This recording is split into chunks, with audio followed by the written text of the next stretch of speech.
Hola, ¿cómo están? Buenas noches.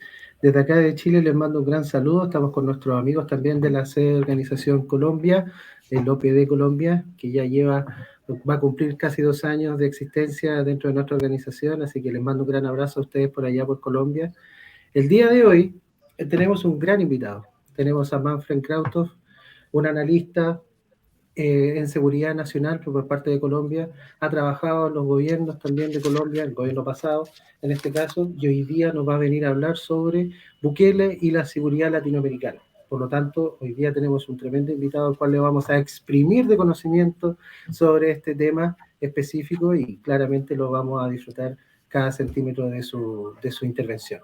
Así que voy a dejar en este momento a Alexandra Rueda, quien va a dirigir y moderar este webinar, y también a Jason, quien nos va a aportar obviamente con las preguntas adelante. Así que, Alexandra, por favor, bienvenida y muchas gracias por moderar este webinar el día de hoy.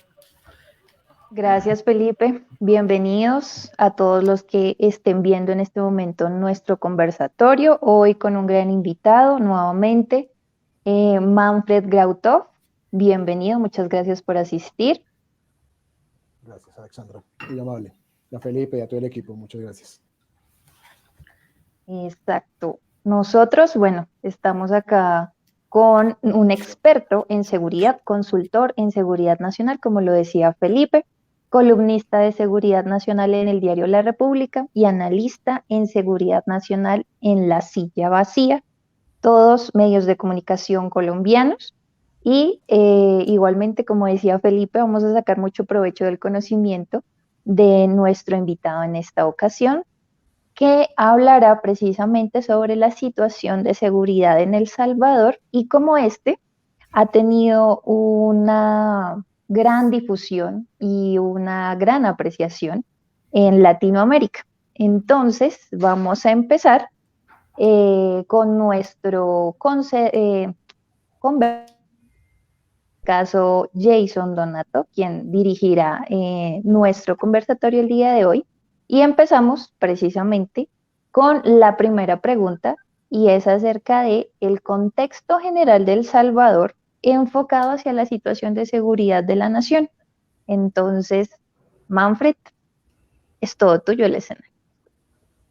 Bueno, primero, pues muy amables por la invitación al instituto, muy gentiles. Y digamos, para entrar en materia y sin que se me vaya mucho el tiempo, Alexandra, yo para ser como respetuoso con los tiempos, ¿qué tiempo tenemos para este pedazo? No sé, tú me dirás 5, 7, no sé. Si no me Bueno, voy de tiro largo y terminamos quién sabe a qué horas. bueno, realmente en esta primera pregunta yo creo que con unos 5 minuticos que nos hagas un gran contexto de lo que sucede, está Sí, claro perfecto. que sí. Digamos que en esto, y gracias Alexandra y compañeros, toca retroceder un poquito en el tiempo, no me voy a extender ahí, pero sí retroceder a 1979, cuando inicia la guerra civil en El Salvador entre el Frente Farabundo Martí de Liberación Nacional. Fue una super guerrilla de muchos frentes armados contra el gobierno salvadoreño. Digamos que esto es la típica de izquierda-derecha, que se defendía, o los dos grandes bloques que había en ese tiempo de guerra fría que existía, y fue muy complicada la situación en El Salvador por su topografía, por las montañas que tiene, por el armamento que se metía, por el apoyo que tenía en ese momento de la Unión Soviética, por Estados Unidos también estaba metido pues, del lado del gobierno. Es decir, fue una guerra realmente atroz, sangrienta, duró hasta 1992, cuando se entró en un proceso de conversaciones de paz, y pues se aplacó todo después de la caída de la Unión Soviética y todo lo que sucedió en el centro de Europa y Europa del Este.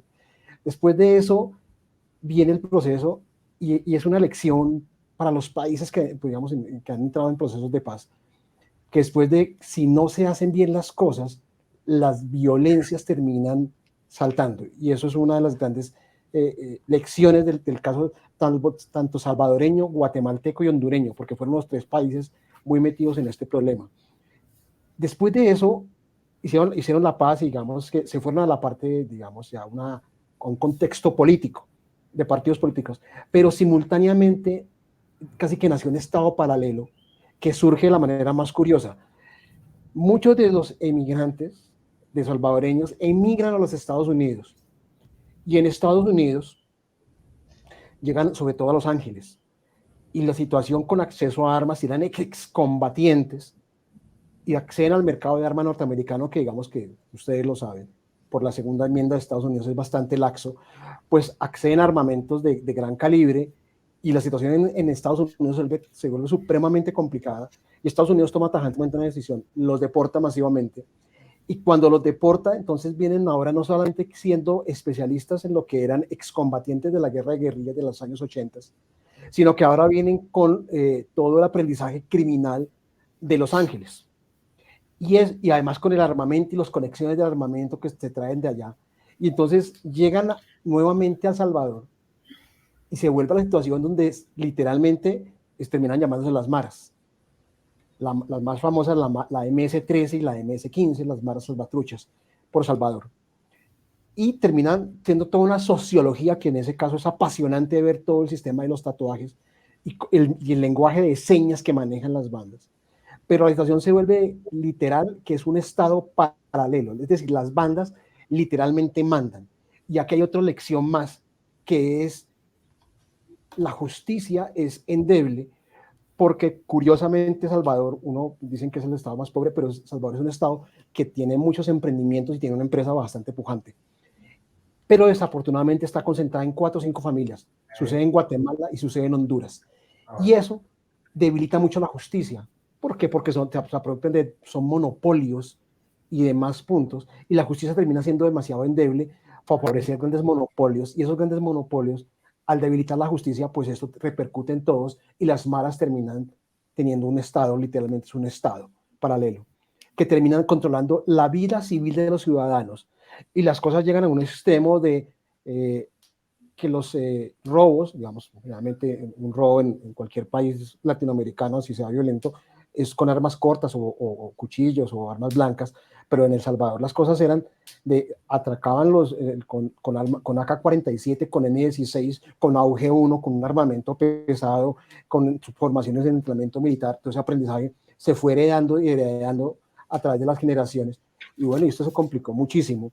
Y las tasas de homicidios de El Salvador llegaron si llegamos a su punto culmen, y por aquí la tenía, a 103 homicidios por 100.000 habitantes, un país que es de 6, 7 millones de habitantes. Es decir, es una cosa bárbara lo que sucede en El Salvador, de ser uno de los países más violentos del mundo, inclusive de países en conflictos, inclusive de Colombia, que ha tenido conflictos muy fuertes. Pero Salvador termina siendo desesperante la situación en El Salvador por todo este sistema de maras. Hubo muchos, durante todos esos periodos, estoy hablando hasta el año 2015, 2016, antes de que llegue Bukele, ¿hubo manos duras? Sí, se probó. ¿Hubo descensos de homicidios? Sí, hubo descensos de homicidios. Similares a los de ahora, digamos que no con la misma intensidad, pero por lo menos 2012, 2013 los hubo por negociaciones entre las bandas criminales, esas maras, y el gobierno. Después se rompía la negociación, entraban en conflicto y otra vez las tasas de homicidios volvían a subir. Y aquí entra la historia de Bukele. Bukele lo identifican con la izquierda, con la derecha. Pero Bukele militaba en el Frente Farabundo Martín de la Liberación, ese partido creado después de la Revolución de Izquierdas. Y ahí fue alcalde de una ciudad importante de El Salvador, y de ahí saltó, después literalmente lo expulsan del partido, crea su propio partido, y al crear su propio partido, se vuelve súper popular y entra con un discurso supremamente básico que ha funcionado en muchos países, la corrupción. Y la gente le creyó, y le creyó porque aparte de eso tiene un estilo particularmente notable. Primero, es un hombre muy joven, es un hombre de 37 años para ese momento y tiene 39. Y segundo, su pinta, ser un presidente sin corbata, que se comunica muy bien, que viene de un grupo digamos de empresarios, porque el nombre Nayib Bukele es hijo de inmigrantes del Medio Oriente, en este caso palestinos, pero la bandera de El Salvador es su forma azul con blanco, es una conexión de todo el mundo al mundo de Israel, y ese punto, por eso es otra historia que habría que entrar muy a profundidad, pero el caso es que tiene una cantidad de inmigración fuerte de Medio Oriente, y eso pues también lo hace diferente, todo en Bukele es diferente. Llega a 2017, gana sobrado, 50%, y hasta ahí, digamos que hasta ahí es el tipo chévere, y el primer acto de gobierno de Bukele fue tomarse una selfie. y lo mismo lo hizo en la ONU. Y eso lo volvió un subpresidente que el discurso de Bukele en largo no es bueno, pero en cambio siendo repentista en las entrevistas, rápido, cómo comunica los tweets, digamos, recientemente se ha enfrentado con el presidente Petro, que es un presidente, ese sí de balcón y de todo, pero Bukele no es de balcón, porque es de contestar rápido, es un presidente muy al estilo millennial o centennial, si quieren ponerlo en ese término, y eso conectó muy bien. Y ahí entró Bukele, y entró con eso del proceso de la mano dura, y entró con la lucha anticorrupción. Y aquí fue lo espectacular. Antes de que llegue Bukele, ya venía la tasa de homicidio descendiendo. Eso hay que quede claro. Y no sabemos si el descenso, digamos, obviamente sí se expone más, pero el descenso en la tasa de homicidios, hoy por hoy en Salvador, es el país más seguro de la región y compite para llegar a ser unos países, digamos, que está a la altura de un país europeo o Canadá o un país del Medio Oriente que tiene muy buenas tasas de muy baja nivel de violencia, y lo ha logrado. Y por eso la gente en Salvador está feliz. Después entramos en los problemas autoritarios del presidente Bukele, pero por ahora la gente está feliz. Con Bukele tiene 85, 84, 90% de popularidad. Si quieren asimilarlo un poco al caso de un líder por esa misma línea en su tiempo, fue Álvaro Uribe. Pero nunca Álvaro Uribe logró descensos de la tasa de homicidios y de la violencia como lo logra Bukele. Aunque sí comparten, digamos, por lo menos el estilo, también el estilo populista un poquito también se comparte, es un discurso populista de todos modos, pero ahí lo ha logrado. Y después vienen las controversias que ha tenido con la prensa, con la oposición, con el parlamento, con los jueces, con la prensa internacional. Y en este momento, pues Salvador, y el gran titular que tenemos es: Salvador es el país más seguro de la región, después de haber sido el más inseguro. Hay dos preguntas graves aquí, y podemos dejarlas como una pregunta de discusión. Digamos, como, no sé, le llaman una pregunta como, no sé, como provocadora. La primera es: ¿qué tan sostenible es que ese ciclo de violencia a la baja sea sostenible? Y la segunda es: ¿hasta qué punto puede convertirse en un autoritarismo muy fuerte en la región, que empieza, y ese liderazgo empieza a ser reclamado en los países de la región? Está pasando ya en Honduras, que lo ven con buenos ojos; Guatemala, que lo ve con buenos ojos; Colombia empieza ya a sentir, pues aquí hay un gobierno de izquierda, y digamos que cada rato le sacan eso al presidente Petro y lo saca mucho de quicio, y se empieza a ver en la región, en Argentina, en el mismo Chile, pues que Boric ha tenido un problema también de crecimiento de los homicidios. Entonces, ese es el líder que en este momento, digamos, el rumbo que puede tomar la región podría seguir la de este tipo de políticas y este tipo de estilos de mandato. Y esas dos preguntas son provocadoras. ¿Es sostenible la violencia en ese punto? Y dos, ¿hasta qué punto puede ser autoritario eso, y esto no raya una cosa con la otra? Digamos que he intentado hacer como un gran collage digamos, desde 1979 hasta hoy, de lo que ha sucedido en El Salvador, Alexandra. Y ya nos hiciste un gran contexto, muy, muy importante, porque de ahí se van a derivar las siguientes preguntas y en algunas yo creo que vamos a entrar en un gran debate. Entonces, Felipe, ¿tú tenías una pregunta? Sí, mira, escuchándote, Manfred, creo yo que acá podemos compartir harto. Creo yo que aquí existe un método que se podríamos decir el método Bukele. Pero en este caso a mí me gustaría que tú les pudieras aclarar obviamente a la gente que nos está observando, si es que el método Bukele que tú estás conversando, de la forma en la cual actúa y debido a lo que está enfrentando en base a los dilemas de seguridad que presentan, ¿crees tú que funciona debido a que su densidad geográfica y su densidad de población es diferente a un país de mayor densidad, como por ejemplo Chile, Colombia e incluso México, que tienen dilemas de seguridad un poco parecidos? O sea, que en Chile claramente, como bien mencionaste tú, nuestro gobierno está pasando por un mal momento en ámbito de seguridad, ¿cierto?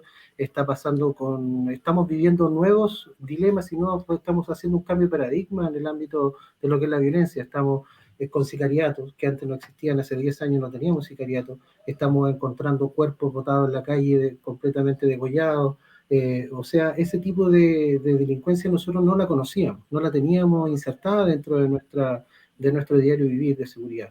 Pero ¿crees tú que el método Bukele que te decía yo es netamente porque es un país más pequeño con menos densidad de población y no podría funcionar en uno más grande o por qué tipo de situación? Cuéntame un poco, Manfred, por favor. Bueno, la pregunta es, yo no la he explorado, pero me parece súper interesante verla. Obviamente El Salvador es, para en extensión, uno podría decir, es un poco parecido, inclusive por la bandera, a Israel. Digamos, y es muy heterogéneo la población, muy homogénea la población. Ahora, si eso lo llevamos a países ya más grandes, o sea, los países grandes del continente que son México, Brasil, Argentina, el mismo Chile, y lo vemos en ese contexto, no sé, o sea, la cosa nos empieza a ver hasta qué punto. Por ejemplo, el caso de Colombia y México es bien particular, porque Colombia tiene, o sea, Colombia, al interior de Colombia hay muchos países dentro de Colombia, no es una cosa la región centro, el Caribe, el Pacífico, los llanos, son como muchos países al interior con, digamos, no sé hasta qué punto podría haber una tensión. Y lo mismo un poquito México, también pasa esa, que hay una élite y hay otra población, digamos, más autóctona del país. Y eso podría, no sé, pero hay algo que sí hemos sido, y este es el punto. A pesar de la heterogeneidad, Chile también es un país relativamente homogéneo con algunas bolsas de población indígena, pero digamos es muy homogéneo, pero algo que sí ha tenido el contenido ha sido la cuna. Si hay algo que ha aportado el continente a la ciencia política es el populismo en todos los vertientes, desde Perón, por aquí hubo un líder que se llamó Jorge Luis de Gaitán, que también era por ese estilo, y otros líderes, Hugo Chávez, el mismo Rafael Correa, Lula, y otros que han tenido Getúlio Vargas en Brasil. Entonces, ese populismo yo creo que sí pega en la región, a pesar de lo heterogéneo de los países, sí pega en la región. Y yo creo que cuando uno barre la prensa latinoamericana, empieza a ver cómo ese reclamo en las columnas de opinión de un Bukele a la mexicana, un Bukele a la colombiana, un Bukele a la brasilera. Es decir, eso se empieza a sentir, sobre todo en una región que en este momento pues tiene muchos líderes escorados a la izquierda, y se empieza a sentir y que tienen francos deterioros. México, un franco deterioro en la seguridad. Venezuela, pues bueno, eso es un caso aparte, pero también dado al populismo, pero dejémoslo que eso es una cuasi dictadura con un barniz de democracia. Brasil tiene problemas ya de gobernabilidad fuertes. Chile, pues cada día Boric yo creo que se preocupa más de las encuestas, va peor, y la violencia pues no está acostumbrada. Confirmo. Bueno, gracias Felipe. Y además yo creería que el populismo, o digamos que un populismo de Bukele, yo lo pongo así, es un populismo, está funcionando. Y está funcionando, y en la región lo ha tenido, y la región ha tenido estos experimentos. El mismo Álvaro Uribe en Colombia era un tipo de populismo más escorado a la derecha. Entonces sí ha tenido un populismo, y yo creo que sí tiene recibo en la región, dadas las condiciones de inseguridad que vienen creciendo en la región. Yo creo que sí hay. Ahora, la cosa es qué tan popular sea una figura de estas, porque Bukele es un mago de la comunicación política y de la selfie, del Instagram, de Facebook, de Twitter, es un mago en eso. Entonces, encontrar esa figura es lo que veo que va a ser más en las redes sociales que en los discursos de balcón o plaza pública típicos de nuestro continente. Muchas gracias, Manfred. Sí, señor. Bueno, ya con eso, sí quería entrar un poquito en profundidad acerca de la percepción política en El Salvador, antes de Bukele y ahora con Bukele.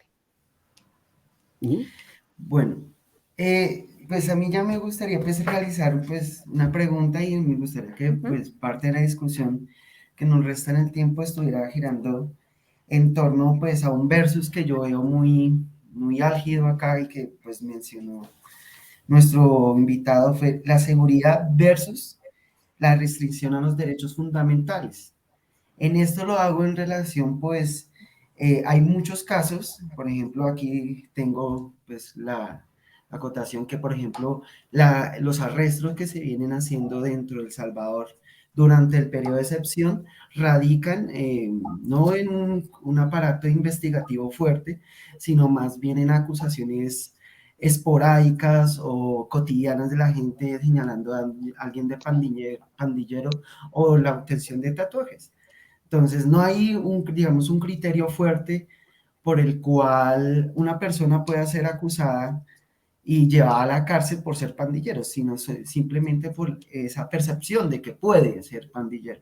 Esto, ¿cómo puede afectar no tanto la cuestión de seguridad, pues evidentemente la cuestión de seguridad ha mejorado, sino la cuestión del respeto a los derechos fundamentales dentro de la población salvadoreña? Yo estaba en Salvador y lo he visto, o sea, barrios muy inseguros de El Salvador, que uno hoy camina por El Salvador y ve otra cosa. O sea, y yo estuve en los dos periodos, o sea, estuve tanto cuando estaba la cosa complicada, que era realmente difícil, y en este periodo pues como un poco más de turismo, un turismo, digamos, de investigativo que estuve haciendo. Y sí, las cosas se ven diferentes, pero lo que dices es verdad. O sea, es decir, la policía tiene, digamos, digamos, como vienen, o sea, esto viene, ya te digo las fases, que las estoy buscando. Vienen unas fases, entonces, cada de las fases, estoy buscando las fases, permíteme, te las digo ya te las digo y te voy a dar de lo que me estás preguntando exactamente. Permíteme un segundito. Por ejemplo, directrices que limitan la libertad de asociación y se suspende el derecho de ser informado de la causa del arresto. O sea, eso es una democracia, eso no se puede. Es decir, una democracia liberal, eso es contra todo derecho, por mínimo 36 horas. Es que ni en la ley patriótica de los Estados Unidos se puede hacer una cosa de esas en estados de sección muy especiales. Pues eso sucedió en Estados Unidos un poco, pero lo sucedió extraterritorialmente, no dentro de Estados Unidos. O sea, eso dentro de Estados Unidos que le cortan las libertades. Son las polémicas de George Bush y su ley patriótica, por ejemplo. Y se puede ampliar a 72 horas. Y puede haber 15 días de plazo de detención. O sea, es decir, el habeas corpus, que es lo típico, pues adiós. Y se puede interceptar teléfonos sin que se consideren sospechosos. Es decir, aquí la parte del autoritarismo, y ese es el equilibrio, es bien complicado. Y hay una fase que se llama fase de extracción. Y los que estudiamos esto no sabemos muy bien qué es eso de fase de extracción y cómo se está haciendo. O sea, se sabe que se cierra un barrio y entra la policía masivamente, la policía de El Salvador, y el ejército salvadoreño ha tenido sus prácticas del pasado bien complicadas, porque pues si hubo excombatientes del lado de las guerrillas, también hubo excombatientes y combatientes del lado del gobierno, y eso tiene todo un historial de violencia muy fuerte. Entonces, ese pedazo es muy complicado y eso es por lo que tiene tanta crítica. Por eso sale el New York Times y le manda su nota, por eso sale el Washington Post y le sale la nota, pero para la población en este momento eso no importa. Literalmente eso los tiene sin el más mínimo cuidado, porque es que es una persona, voy a decir un ejemplo que me contaron, llegaba un chico estos en una moto, o sea, a visitar la novia, y lo cogía el jefe o el tercero de una banda, al cuarto, no sé, el que quisieran, y lo quitaban, lo sacaban, la novia tenía que salir con el jefe de la banda, con el que fuera, o sea, es decir, es una cosa muy complicada, todo eso se acabó. En ese momento eso no existe en El Salvador. Y entonces la gente no le interesa todo digamos, intríngulis de la violación de derechos que puede haber, de derechos y de restricción de libertades, no importa. Hay unas cuantas ONG que funcionan, el periódico El Faro ha ganado premios internacionales, denuncia esto, ha denunciado que hay posibles negociaciones de las bandas criminales con el gobierno de Bukele para bajar la tasa de homicidios, una investigación muy bien hecha, muy bien documentada, y eso pues está ahí, y pues obviamente el gobierno lo niega todo ahora, y hoy por hoy pues se le ha lanzado una investigación por parte del gobierno al periódico El Faro, un periódico de muy buena calidad, que de todos modos a la audiencia le invito a que lo lea, para que vean cómo ese periódico ha denunciado los hechos, con todas las pruebas de por medio de que posiblemente sucedió, pero en este momento en El Salvador no importa. O sea, para la población salvadoreña, en todas las capas de la población, de capas altas a capas, digamos, muy abajo, no importa, o de muy bajos ingresos, no importa. Es decir, es que la violencia realmente era un problema crítico, pero claro que lo hay. Hay algunas ONGs que están trabajando dentro de El Salvador denunciando estas cosas, pero digamos son voces solitarias. Y pues pasaron a un embrujo autoritario es muy fácil. Es decir, eso yo vengo de la seguridad, del mundo de la seguridad, pero eso, lo bonito de esto es trabajar la seguridad, pero dentro de un marco de respeto a la democracia y las libertades. Entonces, ahí yo como que te devuelvo, no sé si contesté la pregunta que estabas esperando. Sí, y pues aquí me parece que surge una, pues que me parece pues bastante importante, es qué va a pasar después del estado de excepción. Claramente han habido una gran cantidad de arrestos de, pues bien justificados, no justificados, más o menos 65.000 personas, que equivale al 1% de la población. Pues mucho de las bandas, de las pandillas han caído y pues había una clara disminución. Pero mi pregunta, ¿qué va a pasar después? Es decir, ¿qué puede hacer El Salvador con tal cantidad de reos? ¿Esta política se puede enfocar a largo plazo o solo es momentánea? Eso es pues, Sí, sí, algo no, que no, es es una súper. preocupante porque yo pues en el proceso investigativo no se encontraba con la pregunta casi muy segura: ¿qué va a pasar después? ¿Qué va a No, y la pasar de pregunta. aquí? Sí, Háganme. sí, sí, Jason, no termina, por favor. No, ¿qué va a pasar de aquí a, no sé, que se acabe el estado de excepción en 6 meses? ¿Qué va a pasar después de esos 6 meses? ¿Se Bueno, pueden esos mantener son. esos índices de seguridad? Porque ahorita podemos hablar de unos índices de seguridad muy bajos, pero Ujú. en el momento que se levante ese estado de excepción, ¿qué va a pasar? Pues Bueno, ahí entra a jugar otra de los derechos y el debido proceso dentro de las cuestiones judiciales. ¿Qué va a pasar? Pues en este caso uno cuestionaría mucho precisamente qué tan sostenible es este momento de seguridad de que El Salvador sea el país más seguro de América Latina.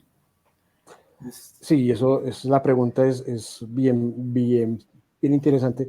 Una cosa para que yo te estaba buscando y se me volvió a perder. ¿Cuáles son las 5 fases? Que son control territorial por parte de las fuerzas del orden. O sea, han habido cierres completos de barrios, o sea, barrios gigantes de El Salvador.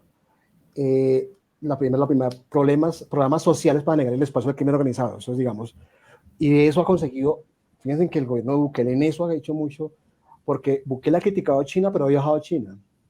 Y criticó a China en Estados Unidos. Y después terminó en China. Y le anda con Japón, con el Fondo Monetario Internacional, con otros organismos multilaterales, con otros países, han conseguido muchos fondos que han terminado en programas sociales. O sea, ese pedazo de, digamos, la segunda fase que tiene esto de negar el espacio al crimen organizado, pues lo ha ido logrando. Ahora, modernizar la policía. Warren Buffett donó 25 millones de dólares y esos 25 millones de dólares se fueron a la policía y se fueron a un programa de investigación judicial con unos laboratorios súper modernos que hoy tiene la policía que antes no tenía. Una ofensiva urbana contra las maras o bandas criminales para pasar a una fase de extracción, o sea, como hacer una operación quirúrgica y sacando pandillero por pandillero, pandillero por pandillero. Y hubo una cosa que sí me pareció muy interesante desde el punto de vista de seguridad para ya contestar a la pregunta que me estás haciendo. Y es, El Salvador no se metió, y eso es un error que hubo, digamos, en Colombia y es, dejaron de procesarlos como terroristas. Cogieron el Código Penal salvadoreño como es, digamos, como está en casi cualquier país del mundo, daño en bien ajeno, hurto calificado, lo que hay en un país normal, que está casi en todas las legislaciones, y por ahí lo metieron, y no por terrorismo. Entonces fueron individualizando. Eso es un punto que me parece a mí que me ha parecido muy interesante desde el punto de vista judicial, y además permitió la CICITS, que es la Comisión de Investigación del Salvador, muy parecido a la CICIC que hubo en Guatemala y que dirigió el hoy ministro de Defensa de Colombia. Y eso ha fortalecido el sistema de justicia. Digamos que ahí le ha funcionado. Ahora, ¿qué tan sostenible es una política criminal, que es la de maneja cárceles? Si eso no se maneja bien, terminamos en lo que pasa con Ecuador. Generalmente en los países, las fuerzas militares y de policía se fortalecen muy rápido y avanzan muy rápido. Llámese Ecuador, por eso es un caso reciente, llámese Colombia, llámese el mismo México, llámese los carabineros en Chile y demás. Pero la otra fase que viene a ser la complicada es que la justicia y la política criminal no se actualizan. Y ahí es donde está el punto, porque si la justicia no es lo suficientemente sólida, pues no es sostenible lo que vemos. Y por eso termina después saltando. Entonces, aquí la maniobra es qué tan sostenible, qué tan fuerte va a ser la justicia. Y esta es una pregunta, porque resulta que en el Parlamento hoy, el Parlamento de Nayib Bukele, hoy tiene 64 parlamentarios de 84 a su favor, es decir, tiene solamente 20 en oposición. Y eso no es bueno. Y esos 64 parlamentarios votaron para destituir a los jueces antiguos que habían. Es decir, que prácticamente la justicia de hoy es la justicia de Bukele. Es decir, tiene control del legislativo, tiene control del poder judicial y tiene control del ejecutivo. Eso es mucho poder para una persona. Y el poder absoluto corrompe de forma absoluta. Ese es un problema serio. Y el famoso episodio 2019 tal vez, 2020, 2019, 2020. El famoso episodio que entró con los militares al Congreso para que aprobaran un crédito de 109 millones de dólares. Básicamente era que si se aprobaba o no se aprobaba. Y pues Bukele no tuvo ningún problema en entrar al Parlamento y a dar su discurso con los militares armados hasta los dientes. Dentro de ellos no hubo violencia ni mucho, pero es un acto intimidatorio. Y eso pues, eso no habla bien. Eso es complicado, ese punto. Entonces, la pregunta es, si el sistema judicial se fortalece, podría ser sostenible. Si la política criminal, resocialización, cárceles, programas sociales, a todos estos presos, porque eso es una cosa sociológica. Eso los tatuajes y las señas y el lenguaje de señas de las maras es una cosa bien compleja. No se corrige, la violencia puede saltar. Ese es el gran dilema, más lo que acabo de decir, ese autoritarismo, esa concentración de poder, es algo que es bien difícil de manejar, y me parece que ese es el punto de toque de lanza y lo que se está haciendo en El Salvador. Es que yo ahí te complemento, inclusive yo leía que el Fondo Monetario Internacional pues predecía que continuar esta política contra las pandillas y contra las reformas económicas populistas que ha llevado Bukele harían que esto no se mantuviera en el tiempo y que para el 2027 eso alcanzara como el 97,5% del PIB, lo que sería pues casi como irreal para un país tan pequeño como El Salvador, de mantener estas políticas. Sí, no, o sea, yo no me atrevo a darle cifras de proyecciones, no me atrevo, pero sí me parece un tema muy, muy delicado, a pesar de que este hombre, o sea, lo de las selfies, lo de las redes sociales le ha servido mucho para recibir muchas donaciones y cooperación, pero sostenerla me parece que es el punto, vuelvo y repito, es el punto de toque muy complicado que tiene este gobierno para manejar, digamos, esas megacárceles que ha hecho. Pues es que esas megacárceles requieren que sean, digamos, hay casos exitosos, el de República Dominicana es uno, o el de Puerto Rico es otro, sobre sistemas carcelarios, pero no son muchos los casos exitosos de política criminal en América Latina. Ecuador funcionó, digamos, caminó mucho ese rumbo, pero llegó un punto en donde pues, el crimen organizado y en frontera con Colombia se le ha disparado y las cárceles se volvieron invivibles. Entonces, ese es bien complejo el cómo manejar el sistema judicial en esas condiciones. Pero por ahora yo lo que veo es que el rumbo de la región completa puede girar a ese populismo marca Bukele, digamos, porque no es un populismo de derecha per se, es como una marca, más bien una marca muy de una persona, que es la marca Bukele, por colocarle un nombre. Bueno, entonces digamos, Alexander, surge una pregunta.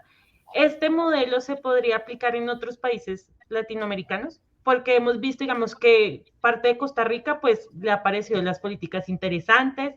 En Colombia, por parte de Rodolfo Hernández, también en la candidatura, pues, se habló de estas políticas. En Lima también, pues, ha sido tentador. y en Chile también como que estas políticas han tenido gran acogida. Entonces, ¿sí es posible esta implementación en diferentes países de Latinoamérica? A ver, la región tiende a mirar modelos cuando va cogiendo, y es bien curioso, y si quieren, cogiendo el caso de Colombia, que es un caso bien particular, miren que cuando toda la región gira para un lado, Colombia gira para el otro. En los tiempos de la izquierda en el continente, Colombia era el único país que tenía un presidente, digamos, de ese corte. Ahora la región está toda en la izquierda, llegó a la izquierda, digamos, rezagadamente Colombia, y todo el continente como que ya se empieza a cansar de eso, porque es un producto muy de la pandemia y muchas cosas de protesta social, y se empieza a cansar de eso y empiezan a salir candidatos como raros, de ese tipo. Javier Milei en Argentina es un libertario, y yo creo que esto no les gusta mucho, y empiezan a salir ciertas voces, en Colombia no la veo todavía, pero ya empiezan a salir ciertas voces, y puede ser un candidato completamente desconocido que surja. Pero es que más que el candidato es la población. La población está casi que pidiendo a gritos que surja una persona de estas. Eso uno lo ve en las redes, lo ve en los periódicos, lo ve en las columnas de opinión, y es lo que estamos viendo. Entonces, más que copiar el modelo, es la misma población agobiada por la inseguridad que ha venido creciendo, que puede estar reclamando, y después de que hay demanda, aparece la oferta. Y va a aparecer la oferta al gusto de cada país con su variante. Uno será, no sé, qué usará, de qué forma será, pero yo no me cabe la menor duda que vamos a un populismo más de este tipo. Yo no lo puedo decir que si es derecha, porque eso es otra cosa ya diferente, antimigrante, todas esas cosas como hay, pero sí vamos o sea, por lo menos como región, vamos para allá. Y entre más más radicalizado ha sido el discurso, más se incentiva. El caso de Chile es bien curioso. Chile, que fue la gran voz de la protesta social en el continente y que fue el epicentro de las protestas en el continente, pues fíjense dónde está Boric. Y pues aquí tenemos al director que sabe cómo es Boric, y dónde va Boric, y dónde van sus reformas, y la población le está pidiendo que se fortalezcan los carabineros, que se fortalezca el ejército y que tomen control. Y hay delitos graves que están sucediendo en la región, porque es que el crimen organizado, pues ese es otro tema diferente, que ya podemos entrar, pero el crimen organizado ha hecho presencia en donde hay vacíos de poder, y América Latina es un claro ejemplo de eso. Entonces, por eso, más que el modelo o copiar, es las personas y cómo el crimen organizado se metió en donde ha hecho agua el Estado. Ahí, Manfred, me gustaría apoyar, disculpa Carolina o Alexandra, a mí me gustaría apoyar lo que estás diciendo, porque creo yo que Latinoamérica, y más que nada Sudamérica, está girando hacia la securitización, creo yo. Está girándose hacia ese mundo. ¿Por qué? Porque hoy día, al haber mayor tecnología, mayor avance, mayor movilidad en el ámbito de la migración, ocurren distintas exportaciones que no nos gustarían, las más negativas, que son las exportaciones de la delincuencia. Aquí en Chile nos pasa mucho que estamos empezando a tener exportación de delincuencia que no manteníamos hace otros años atrás, como te comentaba anteriormente, sicariato, secuestro, asesinato a diestra y siniestra, asesinato de policías, que por ejemplo, por lo que yo he leído durante la historia en otros países, en Colombia no es que sea habitual, pero se da al año, hay una alta tasa de ataque hacia la policía, ¿cierto? Pero aquí en Chile moría 1 o 2 carabineros al año, por lo tanto hoy día ya en lo que vamos del año llevan 6. Por lo tanto, ese tipo de situaciones dan a entender de que el tema de la seguridad en el mundo está bastante amplio.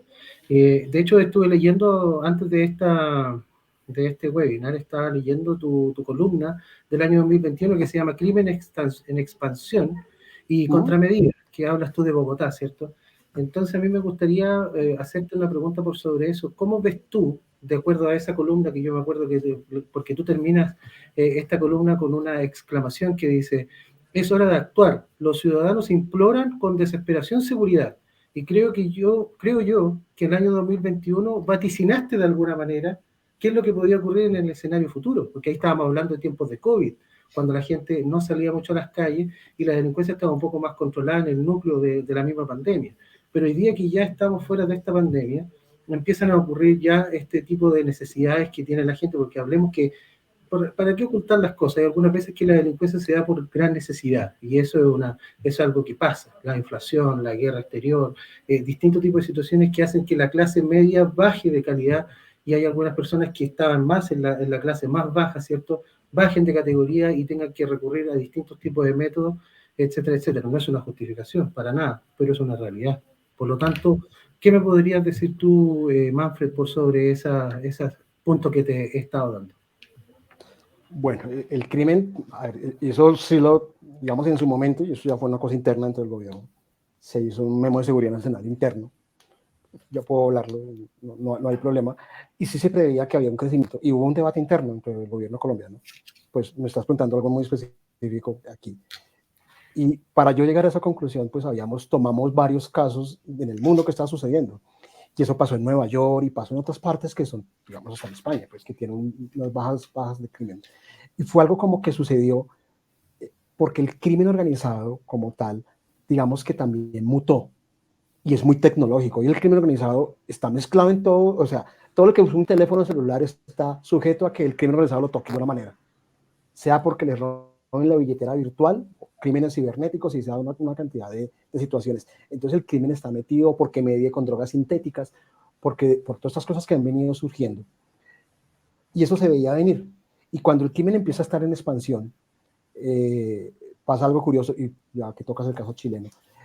Chile tiene una de las tasas más bajas de homicidios por 100.000 habitantes, pues ahora le gana El Salvador, pero allá sí es sostenible, porque pues, Chile es como el país de mostrar ante la OCDE y todo. Y en ese momento, pero Chile siempre ha tenido un problema intenso, y tú creo que tú mismo lo has vivido, y es que tiene una alta tasa de hurtos, de hurto a personas, tiene una alta tasa. Eso yo creo que en Santiago de Chile tiene una alta tasa. Y eso, el pues, famoso cartereo que le dicen. Correcto, eso no me sabía el término en Chile, el cartereo. Y es muy alta, pero ya este crimen es mucho más sofisticado. Entonces los criminales de hoy puede que hurten menos, pero cuando hurtan menos, el robo es de gran calibre y de gran tamaño. Me estoy acordando de lo que escribí en ese tiempo en Colombia hubo unos hurtos muy sofisticados, donde puede ser que la cantidad de hurtos sea menor, pero la cuantía es mayor y la sofisticación es mucho mayor. Entonces ya no es muchos cartereos chiquitos, sino es algo grande, grueso, con una gran capacidad y tecnología criminal que hace raya casi que en movimientos casi tácticos militares para eso. Eso es algo que se está viendo mucho, digamos, en países, no tanto en Chile, porque hay un fenómeno particular de Chile, y es la tolerancia al crimen o la intolerancia al crimen es mucho más alta en un país que ha tenido bajas tasas de crímenes que no que ha tenido altas. En Colombia, digamos, que maten 6 policías al año, aquí harían fiestas de que fuera tan bajita la tasa. Pero pues en Chile eso es inaceptable, que le maten unos carabineros en Chile, esas condiciones es inaceptable, y por eso este tipo de fenómenos y este tipo de líderes con estas políticas son muy atractivos. Por eso es muy posible que surja. Y a mí lo que me preocupa no es que lleguen políticas que sean eficientes. A mí lo que me preocupa es que tras la eficiencia entremos en un auge de autoritarismo que ya no es muy, muy bonito ni muy lindo, y concentración de poderes. Eso es preocupante, digamos, por lo menos en el mediano plazo. Ya no, pero sí en el mediano plazo. Y estos gobiernos, digamos, escorados a la izquierda, a veces por estar en esa teoría de que el criminal es el producto de la condición social, pues seamos más laxos. Eso ha jugado muy en contra de la izquierda, digamos, moderna latinoamericana. ¿Sí? O sea, yo creo que las políticas de izquierda socialmente son necesarias. Pero digamos, en el tema de seguridad hay que tener cuidado, porque a veces por esa laxitud terminamos disparando los crímenes de una manera no muy buena. Exacto. Por eso, y están ayudando, impulsando, están empujando ese tipo de liderazgos, los mismos partidos de izquierda. Sí, realmente ese aspecto, perdón, interrumpo, Donato, qué pena, pero ese aspecto a mí especialmente me preocupa, porque tú estás, o sea, estamos planteando un escenario en el que probablemente en el mediano largo plazo se llegue a ver gobiernos un poco autoritarios, por no decirlo completamente con la palabra en mayúscula. Y el tema de derechos humanos es bastante preocupante teniendo en cuenta, referenciándolo ya en el caso de El Salvador, y dado también por lo que tú nombrabas en la investigación que daba el periódico El Faro, ¿cierto? Donde decían, en este momento se está llevando a la cárcel a las personas porque sí, por sospecha, pero hay que cumplir con las cifras y con lo que se quiere bajar en los índices de inseguridad en el país. Y eso sí me preocupa porque entonces en el momento en que se aplique o no eh, este tipo de modelos en diferentes países, entonces el costo-beneficio nos va a dejar en derechos humanos bajitos solo porque tenemos que cumplir cifras. No sé. Los incentivos perversos, eso ya lo vivimos por aquí, por estos lados. Sí, o Sí, sea, exactamente. eso ya lo vivimos por estos lados, pero por cierto, para todos los que no, digamos, no sé, el público internacional, en Colombia hubo una política de incentivos de entregar resultados operacionales. Entonces, entregué el resultado, y hubo todo un memorando de seguridad, se entregó, y había incentivos, entonces todos los soldados y los comandantes de batallones, algunos, no fue todo, por cumplir la cuota y porque mi general estuviera contento, terminaron en unos actos gravísimos en Colombia que denunció el propio ejército. O sea, esa investigación, que aquí se llama falsos positivos, fue denunciada por el Comando General de las Fuerzas Militares, Inspección General, ahorita se me fue el nombre del general, que era el director de Suárez, del inspector general. Eso es algo que nunca se dice, pero eso reventó por el propio ejército. Pero fue algo que desvió la situación y eso es problemático. Y si quieren verlo en los países, pues el COVID lo mostró. En un momento las policías de los países latinoamericanos abusaron de esa restricción, de esa coerción.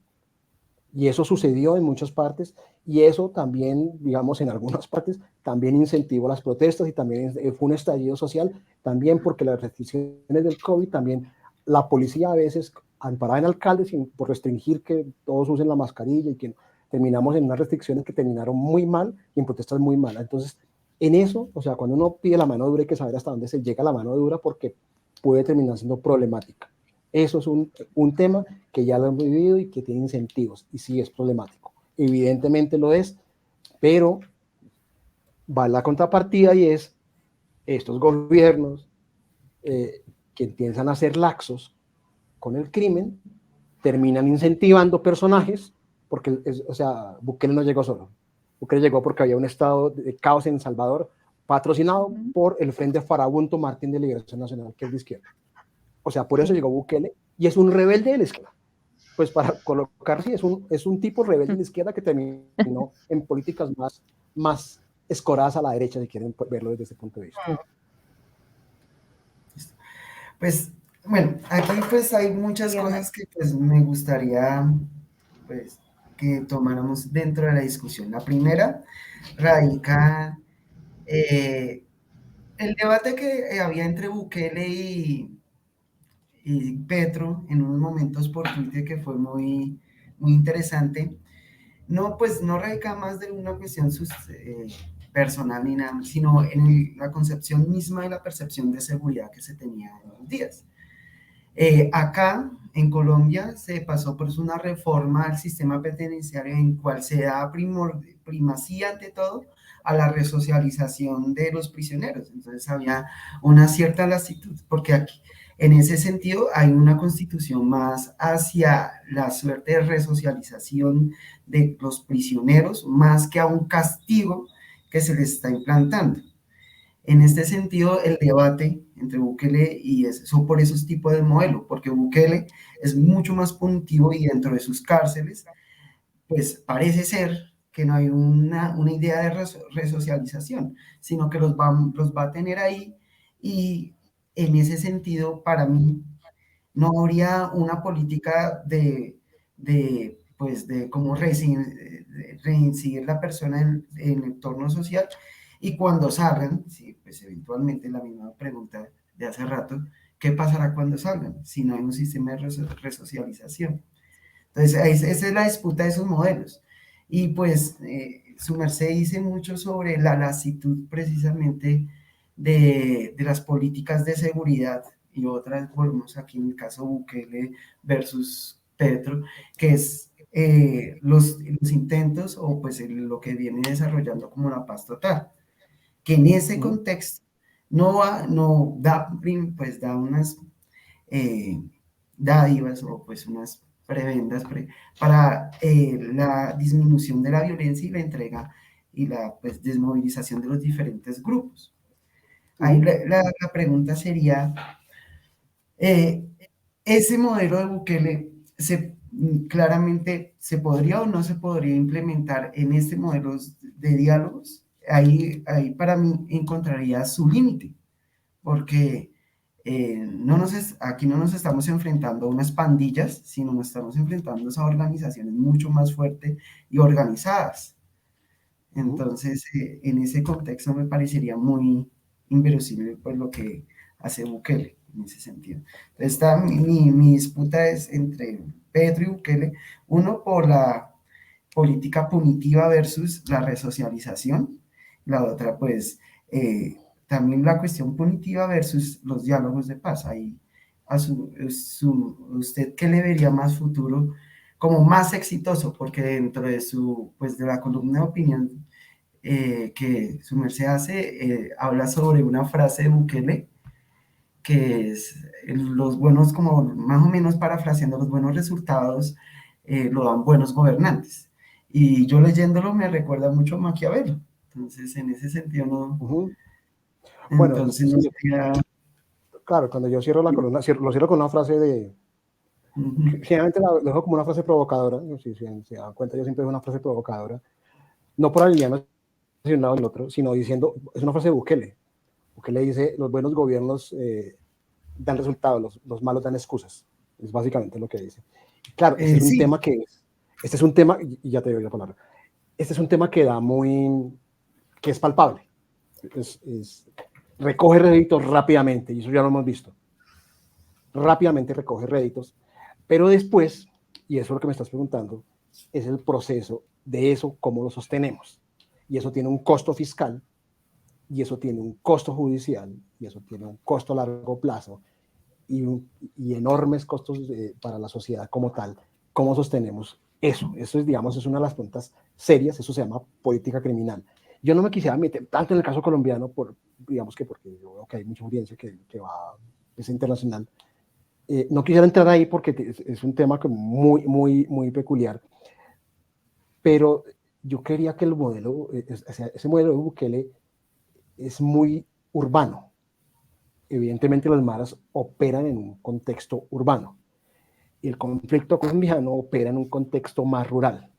Digamos que eso es si quiere verlo, es muy diferente, o sea, son dos mundos diferentes, y en Colombia, pues, simplemente para tenerlo, digamos, en Chile tiene eso. Chile tiene ejército, tiene policía, pero tiene los carabineros. Y los carabineros entran donde no puede entrar. Ya la policía está copada o donde la cosa no alcanza a ser seguridad nacional. Felipe, ¿me equivoco? Porque de pronto podría estar cometiendo imprecisión, pero Carabineros es como una guardia nacional. No, de hecho, Carabineros de Chile actualmente es una policía militarizada. Por lo tanto, no hace de una policía civil, sino que es una policía militarizada con ordenamiento militar, con estructura militar y además con entrenamiento desde este ámbito militar y formación militar. Por lo tanto, tienes toda razón con lo que estás diciendo y claramente nuestras policías están completamente instruidas para el combate de la delincuencia, incluso en las poblaciones que le llamamos nosotros, donde se generan los máximos núcleos de inseguridad. Pero hoy día se están viendo sobrepasadas, que es lo que decía yo anteriormente, se está generando este sobrepaso de lo que es la nueva delincuencia por sobre la instrucción que ya tenían estos mismos policías y estos mismos carabineros. Entonces, hoy día estamos hablando de un nuevo paradigma, en problemas de seguridad aquí en Chile, que están sobrepasando un poco la formación de la policía. Entonces, ahí hay que empezar a generar un nuevo ordenamiento, una nueva enseñanza y un nuevo aprendizaje. Correcto. Esa arquitectura que tiene Chile, esa arquitectura en Colombia no existe y casi en la mayoría de países de América Latina no existe. O sea, tener un mix que sea entre policía y ejército no existe. Y resulta que esas organizaciones, hablamos de Colombia o hablamos de otras, los carteles mexicanos, pues eso es un mix y eso es seguridad pública. O sea, no es seguridad nacional, es decir, no es un enfrentamiento contra tu ejército en una frontera, pero tampoco pero ya tiene más capacidad de lo que tiene una policía normal.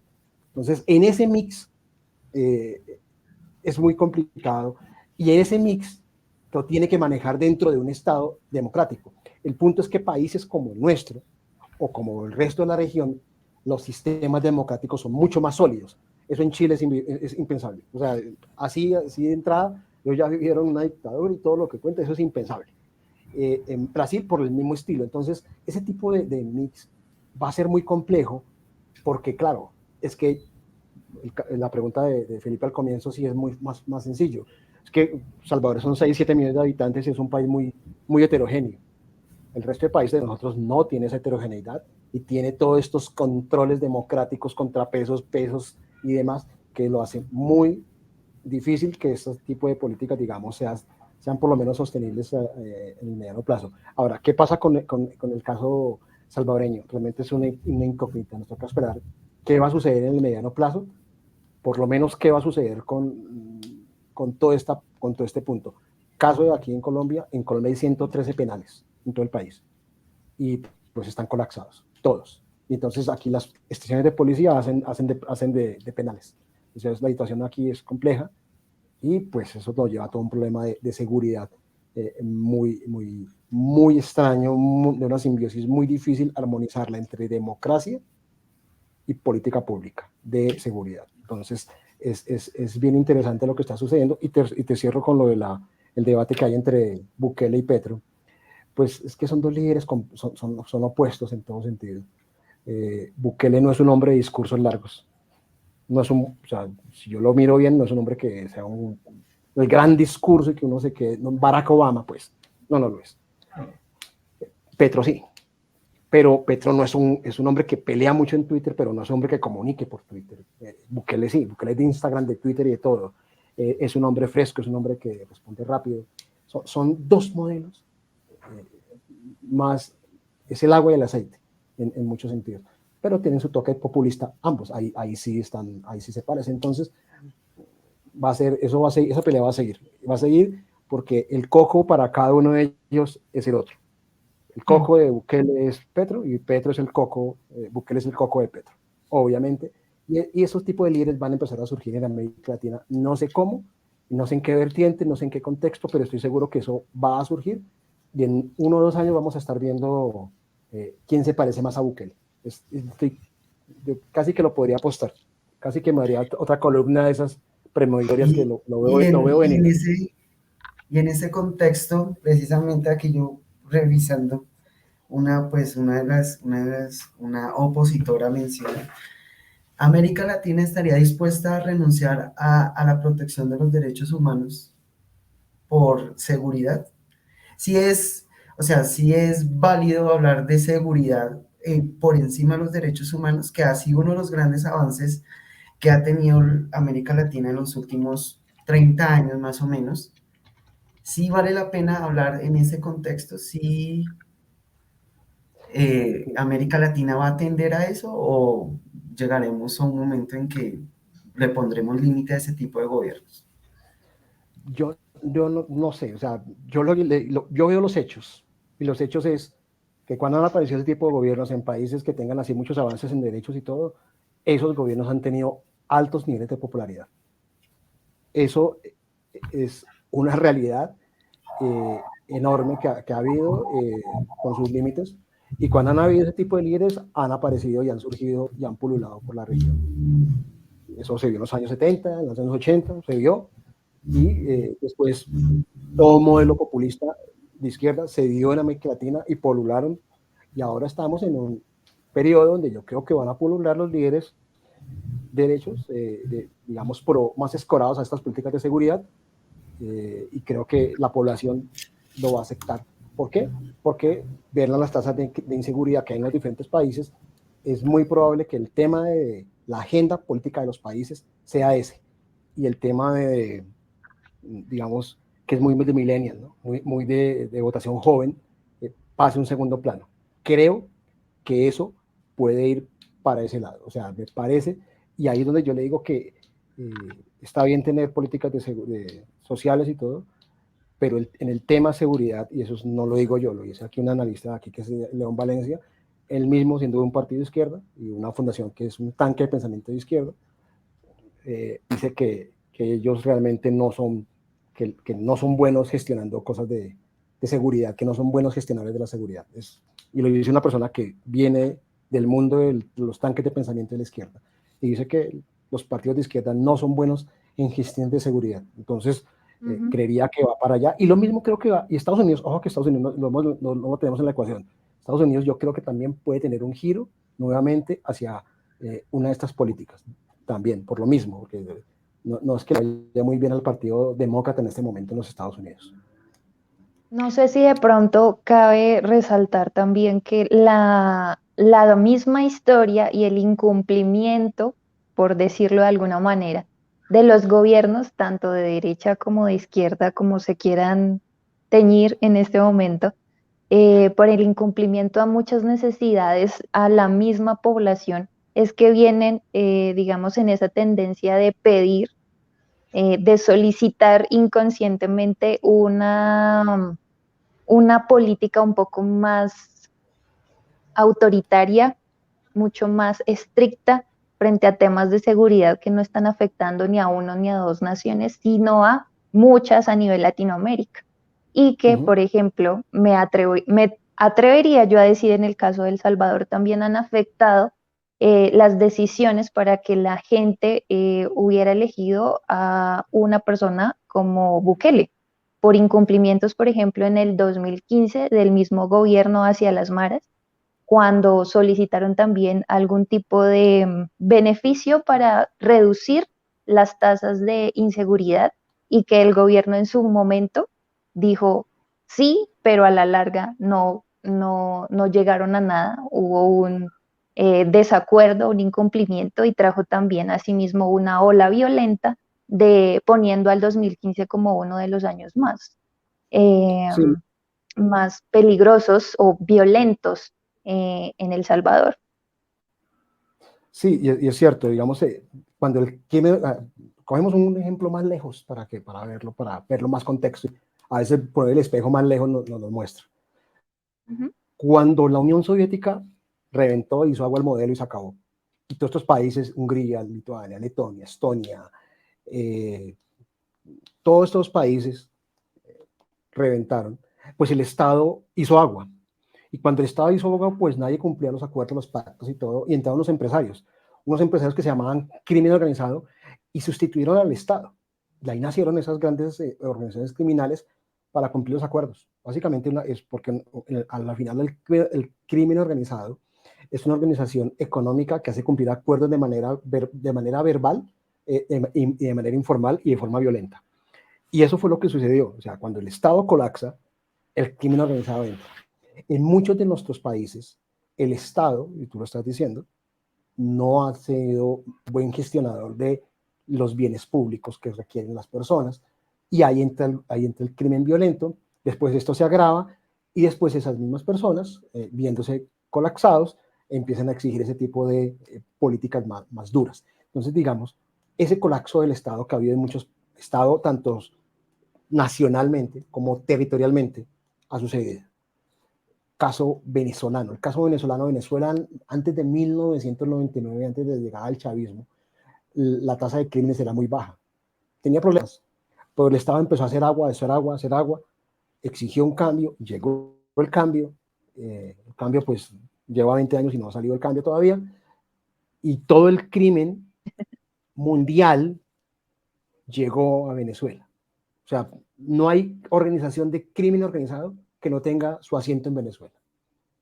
Y hoy, pues, el Estado literalmente está colapsado y no sé el futuro de Venezuela, pero uno pensaría que podría, si recuperan la democracia, seguramente virará una política muy restrictiva en ese sentido, si llega a suceder ese hecho. Entonces, ese colapso del Estado es la que permite que el crimen organizado cope los espacios y después el ciclo se alimenta para que los ciudadanos pidan esa mano dura en contra de ese crimen organizado y surgen figuras como la que estás viendo y eso, el caso salvadoreño es clarísimo de cómo el crimen organizado terminó sustituyendo al Estado porque no cumplía, porque hacía acuerdos bajo la mesa con la justicia, porque daba grandes monopolios a 4 o 5 familias, 6, 7 familias que hay en Salvador, y todo esto terminó colapsando. Entonces, si uno mira a profundidad tal vez esto, el colapso del Estado, la capacidad de gestionar bienes públicos, de generar desarrollo económico, de que el sistema de mercado funcione, pues entonces tenemos la explosión de criminalidad y crimen organizado con sus vertientes particulares. Llámese en México con carteles muy fortalecidos, o llámese en Salvador, Guatemala y Honduras con bandas criminales urbanas, llámese en Colombia con grupos armados organizados más de aspecto rural, o con lo que sucede en Argentina, en Rosario, por ejemplo, o lo que está sucediendo en Valparaíso, en Chile. Bueno, en fin, el panorama es amplio, lo que ha venido sucediendo también en Brasil, donde la cooptación, la corrupción del Estado también está mezclada aquí, porque aquí también hay que meter al Estado, porque también el Estado ha sido cooptado por bandas criminales. Entonces, el panorama es amplio en todo este sentido. Por eso en un momento la población dice, me tienes en cuidado los derechos humanos, yo quiero que me cuiden. Y eso es grave para la democracia. Exacto, sí. Nosotros, antes de ir terminando con nuestra conversación acá con Manfred, queremos hacer 2 preguntas que nos han hecho las personas que han asistido el día de hoy a nuestro conversatorio. Caro, por favor, lees la primera pregunta que tienen para Manfred. La primera pregunta es, ¿cree usted que los tatuajes y la cultura misma de las maras salvatruchas hacen más fácil la persecución de los delincuentes? Sí, claro. No, sin duda. Sin duda. No solo las maras, sino el lenguaje de señas que manejan. Eso es toda una sociología estudiada. Hay documentos académicos interesantísimos del tema. Lo que me han dicho algunos de la violación de derechos es cierto, porque no se comprende a veces pues, que eso es una tribu urbana y suburbana y todo este tema social. Y a veces entran de una y entonces a veces agravan los problemas. Sí, pero es cierto, es mucho más sencillo que filtrar, digamos, al Clan del Golfo en Colombia. El Clan del Golfo anda en motos y con una pistola en el cinto y controla la población sin necesidad de hacer ningún despliegue. Pues en El Salvador es diferente la situación porque es un tipo de criminalidad muy específico, venido de todo un proceso de guerra civil que hubo, 2 bandos que casi prácticamente, o sea, pues el Frente Farabundo Martí se impuso casi que militarmente en El Salvador. Es un proceso diferente, ¿sí? A lo que se vive en otros países, a lo que es México o a lo que es Brasil. Son diferentes.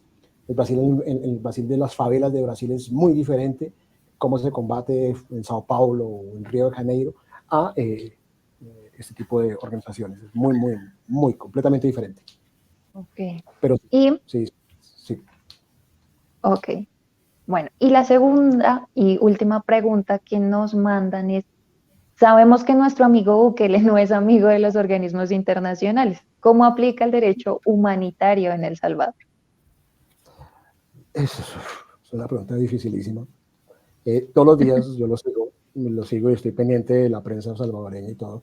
Y no, pues realmente es tensionante el asunto, les contesta, se agarra con el uno, le contesta al otro, le echa a la población encima a las organizaciones sociales. Yo ya mencioné el caso del periódico El Faro, pues me parece muy valiente lo que están haciendo.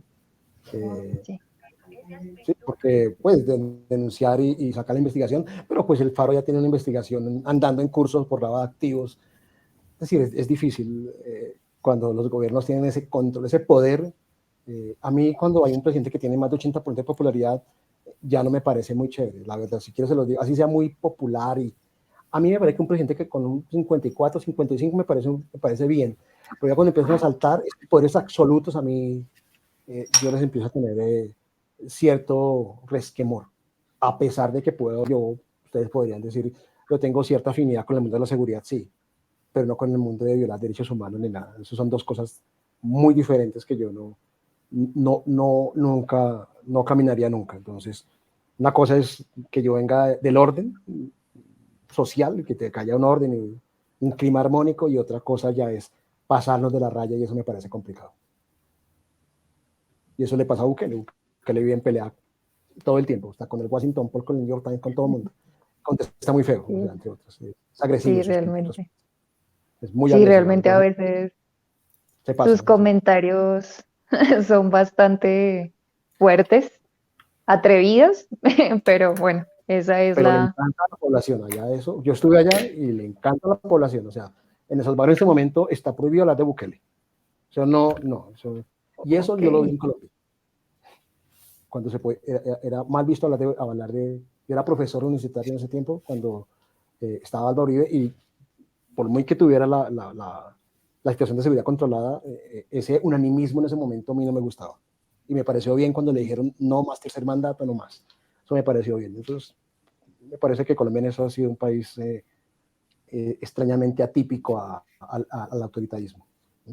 Pero pues tenemos un problema de seguridad y pues lo mismo los países políticos. Yo creo que la región va para allá, sin lugar a dudas. Sí, exactamente. Yo creo que lo que podemos concluir de este ratico que hemos compartido contigo es precisamente que la misma población, si podemos generalizar en Latinoamérica, está pidiendo fuertemente a sus gobiernos que le pongan muchísima atención a los temas de seguridad, no solo porque no ha tocado a uno o dos, sino es que ya es un problema que comparte la región y que es necesario ponerle todo el ojo encima, pero sobre todo la seguridad y el bienestar que exige a la población el estar dentro de una nación que le garantice precisamente eso para poder desarrollar muchas más cosas en muchos más aspectos territoriales y como nación. Entonces, Manfred, yo a ti te doy las gracias por haber estado con nosotros en este día. Por responder todas las preguntas, por ampliarnos un poco más el panorama acerca de lo que pasa en El Salvador. De mi parte, realmente me ha sorprendido porque pensé que tenías una forma de pensar un poco más radical respecto a los temas de seguridad y tal vez al manejo de los derechos humanos, pero creo que me has quitado esa duda por completo y agradezco la posición y la opinión que nos has dado el día de hoy acerca de esto. No, Alexandra, el tema de la seguridad, o sea, yo soy un hombre, o sea, digamos, podría tener una posición en centro-derecha tal vez. Yo no tengo penas en decirlo. Pero más allá de eso, la seguridad no es un tema político o ideológico.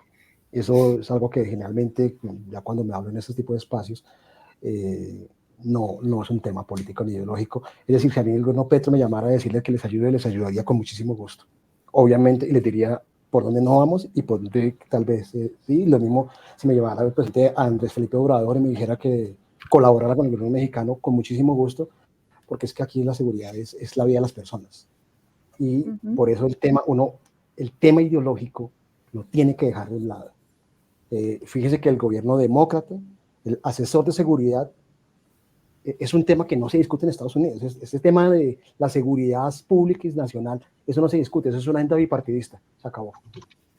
Nadie está diciendo cómo van a desplegar la tropa, si es de izquierda o de derecha, cómo desplegamos la tropa en el mundo de Estados Unidos. No, eso es un tema que es claro y que se requiere para, al revés, garantizar la democracia liberal, que eso sí me gusta mucho, y el resto de cosas. Pero pues generalmente el sesgo es que quien trabaja en esto está completamente sesgado y tiene una posición absolutamente, no sé, radicalizada. Y pues no es mi caso. Intento ser como centrado en las opiniones. Perfecto. Ojalá el gobierno te escuche. Lo necesitamos mucho. Bueno, ojalá que el señor Gustavo Petro y su ministro me escuchen. Ay, muchachos, a mi equipo Colombia, a Felipe desde Chile, muchas gracias por haber asistido, por hacer las preguntas y bueno, a todos aquellos que se conectaron con nosotros el día de hoy, agradecerles su asistencia y esperamos verlos en un próximo conversatorio. Que tengan una feliz noche y muchas gracias. Muchas gracias. Feliz noche, muchas gracias, Manfred. Desde Chile te mando un gran saludo, muchas gracias. Volveremos a encontrarnos de seguro. Seguro, Felipe, un abrazo. Hasta Chao, luego. chao. Hasta pronto, Alexander. Muy bien.